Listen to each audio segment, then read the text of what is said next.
The U.S. Air Force reported that an EA-37B aircraft landed at Ramstein Air Base as part of a scheduled stop during its European tour. The arrival of this specialized electronic warfare platform garnered attention amid ongoing tensions between Washington and Tehran. The U.S. Air Force insists the visit is a routine stop, not a crisis deployment. However, some defense publications suggest that the timing of its arrival could be significant for potential scenarios involving Iran. Air Combat Command describes the EA-37B as an airborne electronic attack system designed to jam and disrupt enemy networks. The appearance of the EA-37B at a major European base during regional tensions naturally attracted attention. However, official statements emphasize the planned nature of the visit. Flight tracking communities noted the transit, but the mission's purpose has not been publicly confirmed. Tracking military aircraft movements has become common among aviation enthusiasts and analysts. Defense analysts observe that tour visits serve important functions, including familiarizing Allied forces with American capabilities and demonstrating commitment to partnerships. Such activities occur regularly, irrespective of specific geopolitical tensions. The distinction between speculation and confirmed intent is crucial for accurately understanding the situation. The EA-37B is built on a modified Gulfstream G550 business jet airframe. The choice of such a platform for this mission reflects specific requirements, including speed, range, and the ability to accommodate complex electronic warfare systems. The EA-37B has a range of 4,410 nautical miles, enabling long-duration missions. The aircraft is powered by two Rolls-Royce BR710 C4-11 engines, each producing approximately 15,385 pounds of thrust. These engines ensure sustained flight at high altitudes, where the aircraft can maximize the reach of its electronic warfare systems. According to Air Combat Command, the primary mission of the Compass Call aircraft is to disrupt enemy command and control systems, as well as communications, radar, and navigation, thereby supporting suppression of enemy air defenses, SEAD. These capabilities are crucial in various conflict scenarios, where weakening enemy systems provides tactical and operational advantages. SEAD is a priority in the early stages of military operations, as it reduces risk to other aircraft performing subsequent missions. Defense doctrine states that weakening radar and communication systems supporting air defenses creates a more favorable environment for other platforms. Disrupting communications has implications beyond immediate tactical effects, as it can complicate the enemy's ability to coordinate responses, share threat intelligence, and execute planned operations. Air Combat Command reports improved connectivity on the aircraft, including enhanced satellite communications and upgraded data links. These improvements facilitate the coordination of multiple assets and the sharing of information faster than previous systems, allowing the aircraft to function as part of integrated operations. Compass Call can integrate with fighter aircraft to support SEAD missions, contributing to strikes by weakening detection and engagement systems that would otherwise threaten attacking aircraft. The platform's role as a force multiplier means its value extends beyond its own capabilities. By weakening enemy systems, the EA-37B theoretically makes every other American platform more effective and survivable. The ability to degrade enemy radars and communication systems before kinetic strikes would provide significant advantages to attacking forces. According to military doctrine, aircraft and missiles operating against degraded defenses face less risk of detection and interception. The EA-37B's integration capabilities reflect broader trends in military operations toward networked, coordinated approaches. Ramstein, as a major U.S. hub in Europe, facilitates coordination and logistics with allies. The base's infrastructure supports various activities, including training, coordination, and potential operational actions if needed. The base's location in Germany provides access to several regions. From Germany, the aircraft can redeploy to support different regions with short notice, although specific timelines and routes depend on mission requirements. The flexibility of moving between potential areas of operations is valuable for military planning. Characterizing the visit as a tour stop suggests that the primary purpose is familiarization and coordination, rather than immediate operational deployment. Analysts note that electronic warfare assets are relevant in any high-intensity scenario. Electronic warfare capabilities would provide advantages in the initial stages of any significant military operation by degrading enemy communications, radars, and command systems. Defense analysts believe this general relevance explains why such capabilities attract attention during periods of tension, regardless of specific operational plans. The logic of electronic warfare is to degrade the enemy before kinetic strikes begin, according to defense doctrine. By weakening communications, radars, and command systems, electronic warfare creates a more favorable environment for subsequent operations. This sequence is standard doctrine, not an indication of specific plans. Defense doctrine in many militaries emphasizes the importance of achieving electromagnetic spectrum superiority in the early stages of conflicts. The United States has invested significantly in capabilities like the EA-37B precisely because of this doctrinal emphasis. The investment reflects general strategic priorities, not specific operational intent. It is important to note that there is no public confirmation that this visit is linked to a specific operation against Iran. The U.S. Air Forces characterize the stop as routine within the framework of a tour, and speculation about Iran-related objectives represents an interpretation by publications and defense analysts, rather than official statements of intent. The distinction between official characterization and external speculation is important for an accurate understanding of the situation. While observers naturally interpret military movements in the context of current tensions, such interpretation must be clearly distinguished from confirmed operational intentions. Analysts note that electronic warfare can affect distributed networks across the region, but any specific set of targets would be speculative without official confirmation. Reports indicate that the USS Abraham Lincoln Carrier Strike Group is in the Middle East region, as tensions with Iran remain elevated. The presence of an aircraft carrier represents a significant addition to American military capabilities in the region, providing what is described as a major floating base and strike platform. A carrier strike group brings substantial aviation capabilities to the region, including fighter jets, electronic warfare aircraft organically integrated into the air wing, and support aircraft.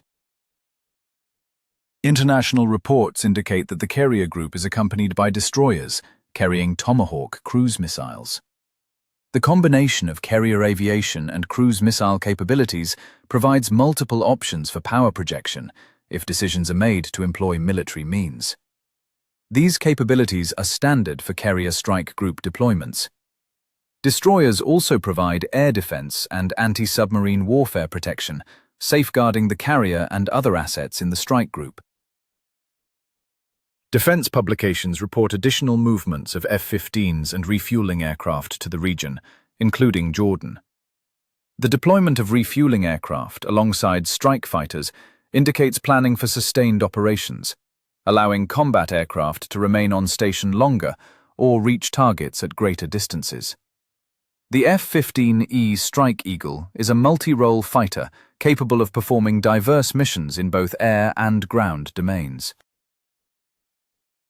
The deployment of this aircraft to the region significantly enhances capabilities for various scenarios, including gaining air superiority, conducting strike operations, and performing defensive actions. The versatility of the F-15E makes it a valuable asset in uncertain environments, where its utilization requirements may change. Refueling aircraft play a crucial role in ensuring sustained air operations.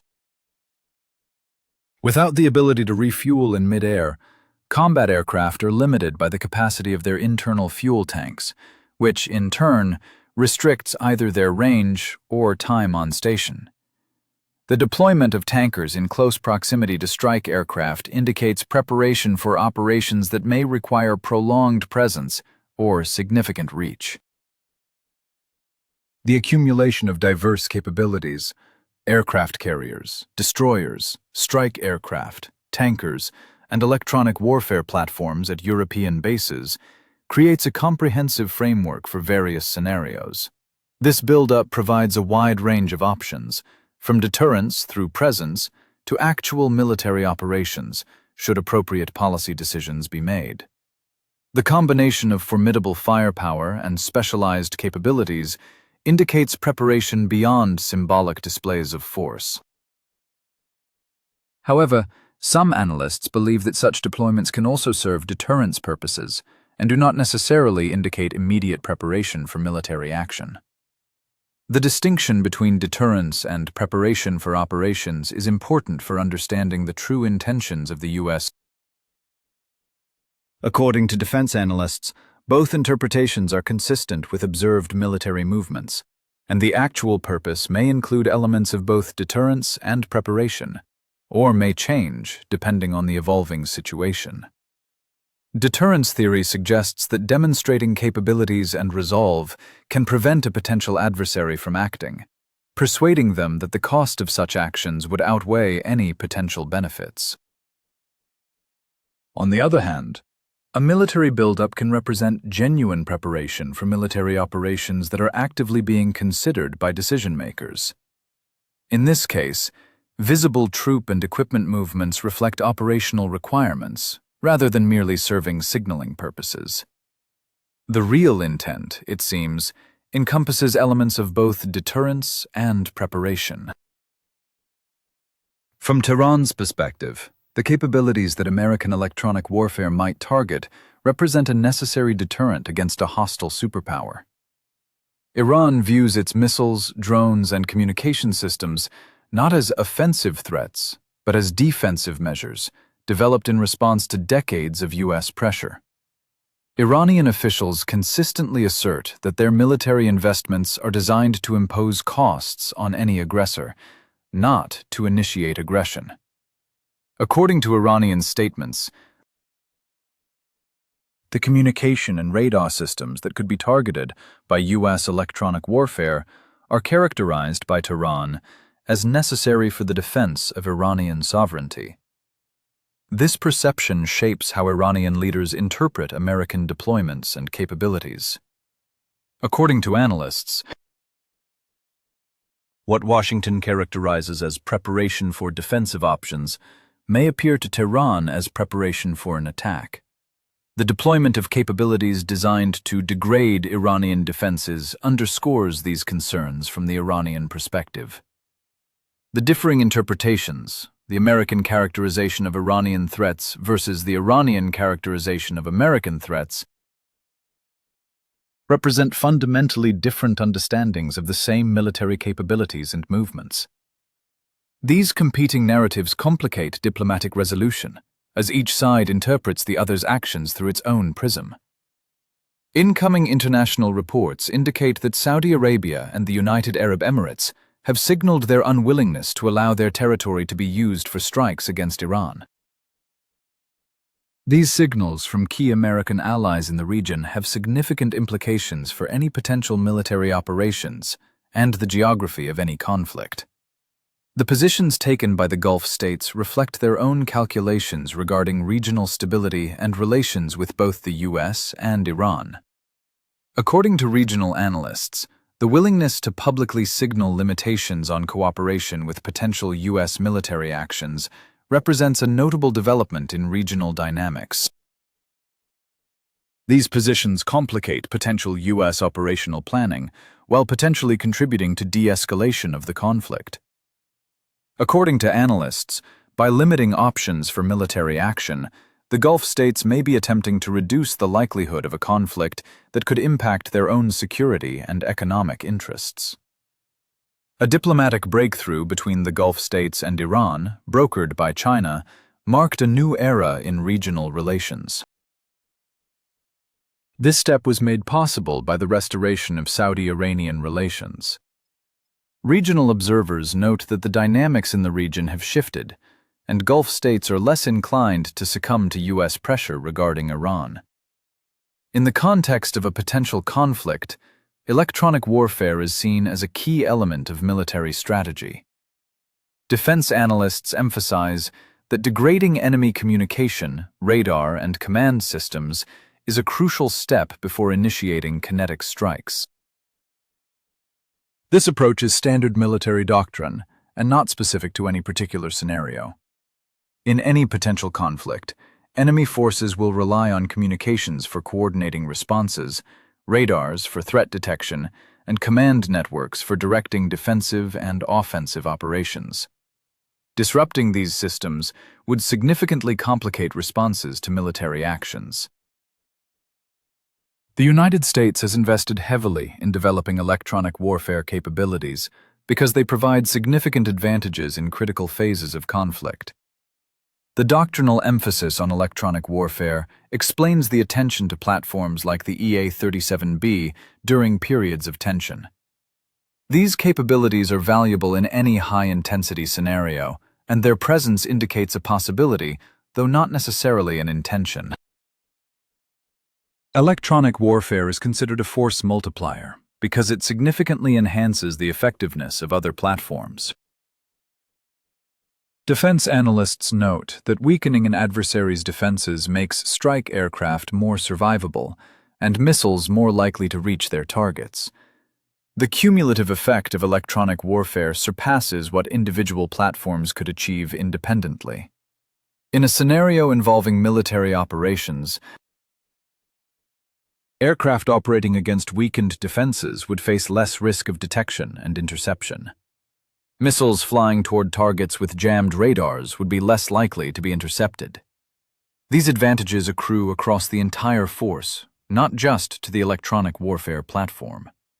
From an adversary's perspective, the force multiplier effect means that the combined force is more dangerous than the sum of its individual elements. Regional observers are anxiously monitoring the American military buildup, wondering where the situation might lead. Countries in the Persian Gulf and the broader Middle East understand that any conflict between the US and Iran will directly impact them. The deployment of various military capabilities, including specialized platforms like electronic warfare aircraft, suggests comprehensive preparation for different scenarios. According to regional analysts, this preparation creates anxiety among countries that could be affected by a conflict through shipping disruptions, economic consequences, or potential targeting. Countries hosting American military facilities face particular concerns about involvement in any conflict. Iranian warnings about targeting bases supporting attacks create risks for host nations that they must weigh against their relationship with Washington. Regional states are attempting to signal their preference for de-escalation, managing relationships with both the US and Iran during a period of heightened tensions. Statements from Saudi Arabia and the UAE regarding restrictions on the use of their territory reflect these concerns. Turkey has positioned itself as a potential mediator, given its relationships with both Washington and Tehran. According to regional reports, Iranian Foreign Minister Araghchi is expected to arrive in Turkey on Friday for an official visit. Pakistan's foreign ministry stated that its foreign minister emphasized that dialogue and diplomacy remain the only way forward in a conversation with Iran's foreign minister. The commitment to continued communication reflects concern among Iran's neighbors about the potential consequences of escalation. The Indian embassy in Tehran reported that its deputy national security advisor held consultations with senior Iranian officials. The visit is seen as a notable diplomatic signal as regional tensions continue to rise. Multilateral diplomatic activity creates potential avenues for de-escalation. Russian President Vladimir Putin told his UAE counterpart that Moscow is closely monitoring the situation around Iran and wants to discuss it with him at the Kremlin. Kremlin spokesman Dmitry Peskov said that the potential for talks between the US and Iran has not yet been exhausted, and that any use of force against Tehran could create chaos in the region. The EA-37B's visit to Ramstein occurs amidst heightened tensions between the US and Iran and a broader American military buildup in the Middle East. The combination of an official description as routine and external speculation about its potential operational relevance illustrates the challenge of interpreting military movements during periods of tension. The presence of the EA-37B in Ramstein raises questions that cannot be definitively answered based on publicly available information. The aircraft's capabilities would be relevant in high-intensity scenarios, but its presence at a specific location does not confirm specific operational intentions. The crisis continues as both sides position capabilities and observers try to interpret what these movements mean.